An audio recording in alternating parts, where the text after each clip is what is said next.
Hey, I'm Emily from Cedar Hill Garden Consulting, and today we're going to talk about what does it even mean to have an organic garden.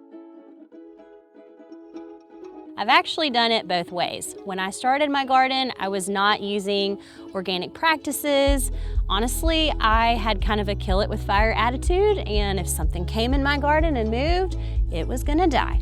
And then I realized slowly that that didn't work out in the long term, and so as I incorporated organic practices into my own garden, I saw massive benefits to that. So I kept going with it, and I'm actually gonna share with you 3 tactics that I use in my own garden to have an organic gardening practice. Did you know that a wasp in your garden is actually a good thing? I know we don't like wasps, but I encourage them in my garden, along with other predatory bugs and pollinators like bees and butterflies. They really help our gardens grow. So what I do is I incorporate flowers and things that bring them in, that attract them because I want them here so that they'll pollinate my squash and my peppers and my cucumbers and things that I want to bring into my kitchen. What about caterpillars? Because we do have them in the garden and we don't want them there, but one of the things that I do is I put a bluebird house near my garden. Every time I come up to my garden, birds scatter, and I'm okay with that.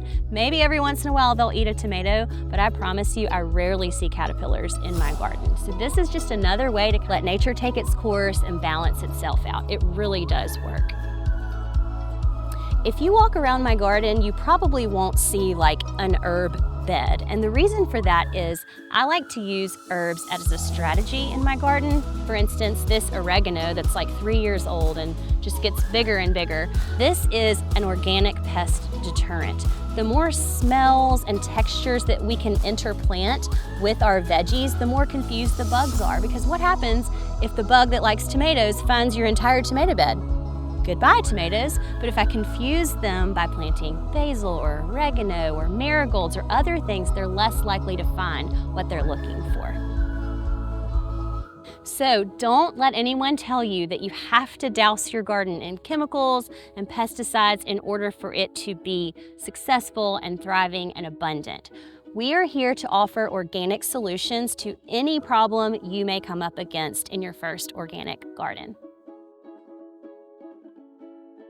Click to subscribe if you want to continue seeing content like this, or head on over to kellogggarden.com for more free resources.